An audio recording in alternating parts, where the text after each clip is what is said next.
कैसे हो दोस्तों, स्वागत है आपका हमारे YouTube चैनल ड्रीम ऑफिसर पर।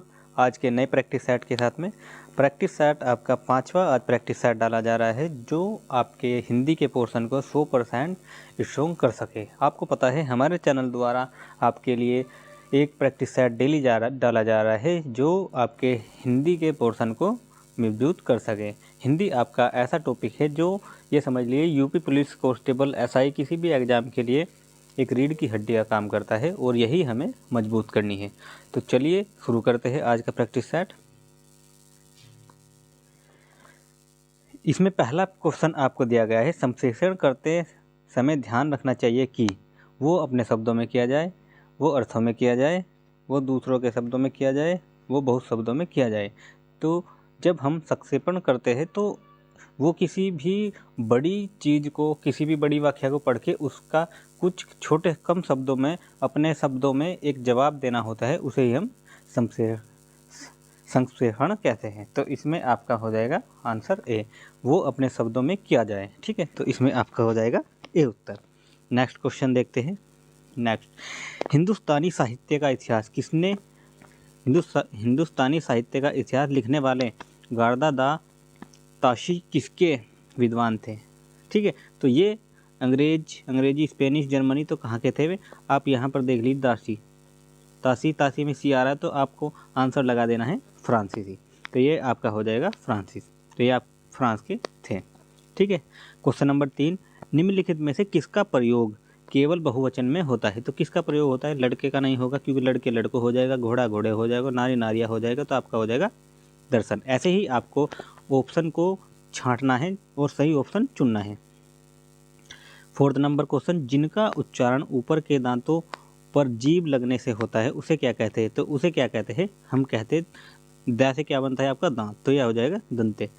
दंते हम अपना क्या हो जाता है, हमारे दंते हो जाते हैं, जो इनका हम दांतों और जीभ से उच्चारण करते हैं। ठीक है, इसमें आपके आ जाते हैं त थ द, तो ये आपके इसमें आ जाते हैं। क्वेश्चन नंबर 5, निम्नलिखित में से अशुद्ध वर्तनी का शब्द है? तो अशुद्ध वर्तनी का शब्द क्या है? ज्येष्ठना, ये सही है आपका। अहल्या सही है। अंतर्ध्यान सही है। तो आपका क्या हो जाता है? मिटसान, ये आपका गलत है। इसमें आपका अधट्टा आएगा, ये तब आपका सही होगा। तो आपका आंसर हो जाएगा सी। ठीक है, क्वेश्चन नंबर 6 है आपका, निम्न नामों में से एक की वर्तनी अशुद्ध है। तो किसकी वर्तनी शुद्ध है? कौशल्या ऐसे नहीं लिखा जाएगा। मैथिली शरण गुप्त ऐसे नहीं लिखा जाएगा। मेघनाद लिखा है, ये भी गलत है आपका। राहुल सांस्कारताल्य, ये आपका सही है इसमें। ठीक है, तो ये आपका गलत है। तो आपका हो जाएगा छठेगा डी ऑप्शन। ठीक, अब आपका देखते हैं क्वेश्चन नंबर 7 में आपका क्या दिया है? सुक्ति का सही संधि विच्छेद कीजिए। तो सुक्ति का सही संधि विच्छेद क्या करना है आपके? पहले तो आप मात्रा देख लीजिए, इसमें आपकी आगे को मात्रा आएगी तो सु प्लस उक्ति, तो सु प्लस उक्ति आपका हो जाएगा ए ऑप्शन। ठीक है, नेक्स्ट क्वेश्चन नंबर 8, अभी प्लस उदय की संधि कीजिए। तो अभी प्लस उदय की संधि अगर करेंगे तो बताइए, जल्दी बताइए कमेंट में कौन सी संधि होगी। तो मैं आपको बता दूँ, इसका हो जाएगा अभी प्लस उदय, तो ई प्लस उ क्या हो जाएगा? यू, तो ई प्लस आपका उ हो जाता है यू, तो आपका हो जाएगा अभ्युदय। ठीक है, नेक्स्ट क्वेश्चन है आपका 9वां, देशभक्ति में समास है। तो देशभक्ति में आपका कौन सा समास होगा? देशभक्ति में हो जाएगा आपका तत्पुरुष समास, देश के लिए भक्ति। नेक्स्ट क्वेश्चन 10वां क्वेश्चन, जय पराजय में कौन सा समास है? तो जय पराजय में आपका कौन सा हो गया? जय पराजय, दोनों बराबर इसमें आपको पद प्रधान दिए गए हैं, तो इसमें हो जाएगा आपका द्वंद्व समास। ऐसे ही आपको छांटना है। ठीक है, बहुत अच्छे से पढ़ रहे हैं आप सभी, बहुत ही अच्छे से लग रही है। नेक्स्ट क्वेश्चन नंबर 11, संन्यास शब्द में कौन सा उपसर्ग है? तो संन्यास शब्द में कौन सा उपसर्ग है बताइए। तो आपको एक बात बता दूं मैं, जब भी आपका ऐसा क्वेश्चन आए तो संन्यास में आपका हो जाएगा सम प्लस यास, तो सम प्लस यास, तो ये जो मैं होता है ये न में बदल जाता है, संन्यास हो जाएगा। ठीक है, नेक्स्ट क्वेश्चन नंबर 12, बिन किस भाषा का उपसर्ग है? तो बिन किस भाषा का उपसर्ग है? बिन आपका हो जाएगा हिंदी भाषा का उपसर्ग। ठीक है, नेक्स्ट क्वेश्चन नंबर 13, आहट, आवट, आश आदि किस प्रकार के तदित प्रत्यय है। तो ये किस प्रकार के आपके तदित प्रत्यय है बताइए। ये आपके हो जाएंगे भाववाचक। बनावट, आहट, ये आपको एक भाव प्रकट करते हैं, तो इसीलिए हो जाएंगे भाववाचक। क्वेश्चन नंबर 14 है आग शब्द का तत्सम है। तो आग शब्द का तत्सम क्या है? आग शब्द का तत्सम बताइए। आग शब्द का तत्सम हो जाएगा आपका, अलग ही आपको दिख रहा होगा, अग्नि, क्योंकि ये भी गलत लिखा हुआ है अग्नि, ये अग्नि भी नहीं होगा, ये भी नहीं होगा, आपका हो जाएगा ए ऑप्शन। क्वेश्चन नंबर 15, निम्नलिखित में से कौन सा शब्द तद्भव है। तो निम्नलिखित में से कौन सा शब्द तद्भव है? तद्भव आपका कौन सा होगा? खेत, क्योंकि खेत को हम क्या कहते हैं? क्षेत्र। ये आपका हो जाएगा क्षेत्र। यहाँ पर त्रिपुटी नहीं होगा, नाथ नहीं होगा, प्रभु नहीं होगा, तो आपका खेत। क्वेश्चन नंबर 16 नंबर क्वेश्चन देखते हैं आपका, तांबा शब्द का तत्सम रूप है। तो तांबा का क्या है? ताम्र। आपने पढ़ा होगा ताम्रकाल, ताम्रपाषाण काल इतिहास में भी, तो इसीलिए इसे ताम्र कह देंगे। प्रिय का तद्भव है। तो प्रिय का तद्भव क्या होगा आपका? प्रिय का तद्भव आपका हो जाएगा पिया। पिया प्रिय का तद्भव हो जाएगा। क्वेश्चन नंबर 18, हमारे देश में जयचंदों की कमी है।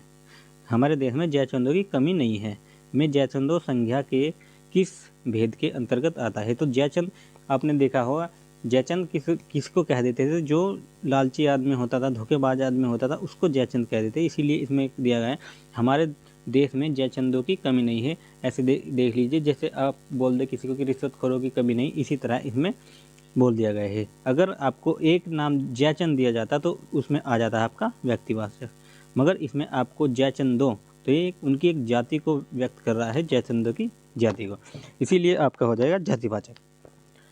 क्वेश्चन नंबर 19, निम्न में से भाववाचक संज्ञा है। तो भाववाचक कौन सी संज्ञा है आपकी बताइए। भाववाचक संज्ञा आपका हो जाएगा पराया नहीं होगा, अपना नहीं होगा, सम्वेय नहीं होगा, तो जागरण। तो ये आपका भाववाचक हो जाएगा, क्योंकि एक भाव का अर्थ व्यक्त करता है। क्वेश्चन नंबर 20, कोई आ रहा है। कोई आ रहा है में कोई आ रहा है वाक्य में कोई किस प्रकार का सर्वनाम है। तो ये बताइए किस प्रकार का सर्वनाम है।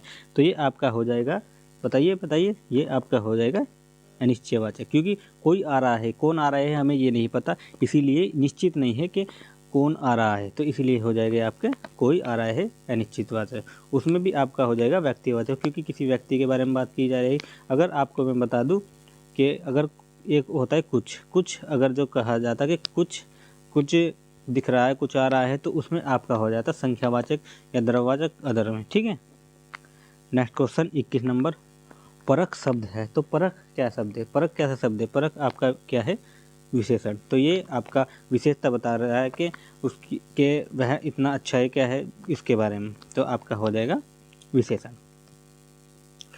क्वेश्चन नंबर 22, वह खेल रहा है। वह खेल रहा है में किस प्रकार की क्रिया है। तो वह खेल रहा है में आपकी कौन सी क्रिया हो जाएगी? ये आपकी हो जाएगी अकर्मक, क्योंकि खेल रहा है, ये नहीं पता क्या खेल रहा है। जैसे कि क्वेश्चन में देते हैं कि लड़की सिलाई कर रही, तो पता लग गया कि सिलाई कर रही, तो वो हो जाती है सकर्मक। तो इसमें हमें नहीं दिया गया कि खेल क्या रहा है, इसलिए हो जाएगा अकर्मक क्रिया। क्वेश्चन नंबर 23, वह हमेशा अपने भाई के गीत गाता रहता है। वाक्य में अव्यय पद है। तो क्या पद है अव्यय? वह हमेशा अपने भाई के गीत गाता रहता है, इसमें अव्यय पद है, तो हमेशा अपने भाई के गीत गाता रहता है, यह अव्यय में प्रयोग हुआ है। क्वेश्चन नंबर 24, उनके बिना तुम कुछ नहीं हो। उनके बिना तुम कुछ नहीं हो,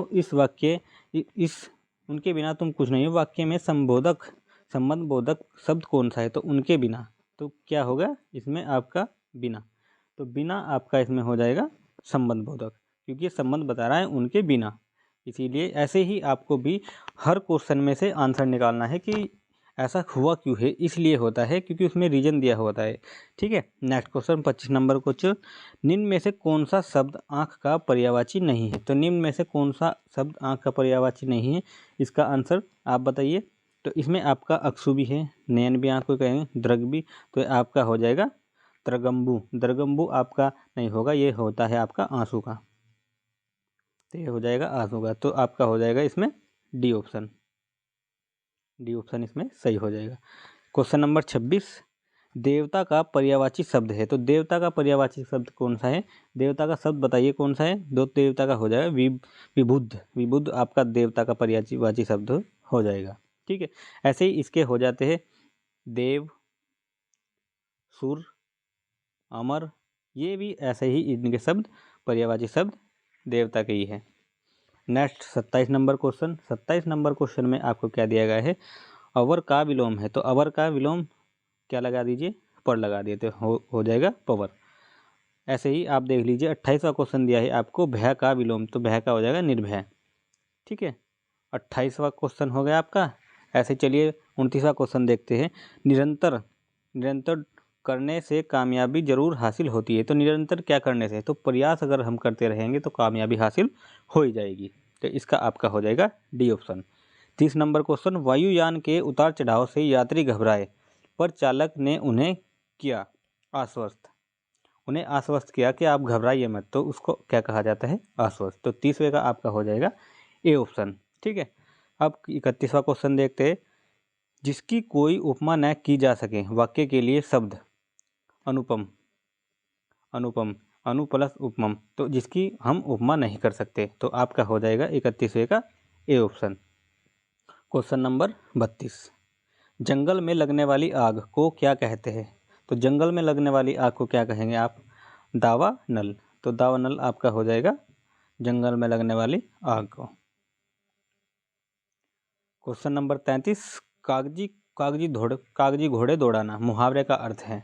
तो इसमें हो जाएगा नकली घोड़े दौड़ा नहीं, बहुत परिश्रम करना नहीं, व्रत की लिखा पढ़ी करना। तो आपका हो जाएगा सी ऑप्शन। बेकार में ही लिखा पढ़ी कर रहे हैं, कोई भी मेन इसमें कोई मुद्दा नहीं है। Question number 34। बहती गंगा में हाथ धोना मुहावरे का सही अर्थ बताइए। अवसर को देना, अवसर का लाभ उठाना, अवसर की परवाह करना, अवसर को पहचानना, अवसर का लाभ उठाना। अगर कोई हमें मौका मिल रहा है तो हम उस मौके का तभी लाभ उठा लेते हैं। तो ये समझ लीजिए कि कोई हम काम नहीं करना चाहते मगर सोचा चलिए कर लेते हैं, तो यही होता है कि हम बहती गंगा में हाथ धो लिया। आपने सुना होगा। 35वां क्वेश्चन। बोए पेड़ बबूल के आम कहाँ से होए? तो इसमें लोकोक्ति का सही अर्थ है। तो कर्म के अनुसार फल नहीं मिलना, जैसा कर्म करोगे वैसा फल मिलेगा। कर्म और फल का कोई संबंध नहीं है। तो कर्म करो फल अच्छा नहीं, इसका हो जाएगा बी। जैसा कर्म करोगे वैसा ही फल मिलेगा। Question number 36। सूरज पढ़ा लिखा और अधिकारी बना का सरल वाक्य है। सूरज पढ़ा लिखा और अधिकारी बना, इसका सरल वाक्य क्या होगा? सूरज पढ़ लिख कर अधिकारी बना। तो कहाँ लिखा है? सूरज आपका क्या बना है? पढ़ लिख कर अधिकारी बना है। तो सूरज पढ़ लिख कर अधिकारी सी ऑप्शन में आ गया। 37वां क्वेश्चन। हाय मुझे क्या हो गया में वाक्य का प्रकार पहचानिए। तो हाय मुझे क्या हो गया वाक्य में प्रकार पहचानिए, इसका क्या हो जाएगा आपका? ये आपने सुना होगा हाय। ऐसे शब्द आपके किस में होते हैं? विस्मयबोधक, विस्मयवाचक, विस्मयबोधक में आपके ऐसे शब्द आते हैं। तो ये आपका वाक्य हो जाएगा विस्मयवाचक। तो आपके सभी 37 क्वेश्चन हो चुके हैं। आई होप आपको बहुत ही अच्छे समझ आए होंगे और क्लास में भी आपको बहुत ही अच्छे से मज़ा आया होगा। अगर आप और भी अच्छे से प्रिपरेशन करना चाहते हैं तो आप हमारे डेली जो भी हम प्रैक्टिस सेट डालते हैं सभी को देखिए, और सुबह ही हमारे चैनल से आपके लिए ही करंट अफेयर की क्लास डाली जाती है, जिससे आपका करंट अफेयर का भी पोर्शन मजबूत हो सके। तो यही आज के लिए आपकी क्लास थी। बहुत ही अच्छे से आप सभी ने साथ दिया, तो सभी के लिए धन्यवाद। और अगर आप चैनल से जुड़ना चाहते हैं तो चैनल को सब्सक्राइब कर लीजिए, बेल आइकन ऑन कर लीजिए, जिससे आपको डेली सभी अपडेट मिलती रहे। तो फिर मिलते हैं नेक्स्ट वीडियो में, तब तक के लिए जय हिंद, वंदे मातरम।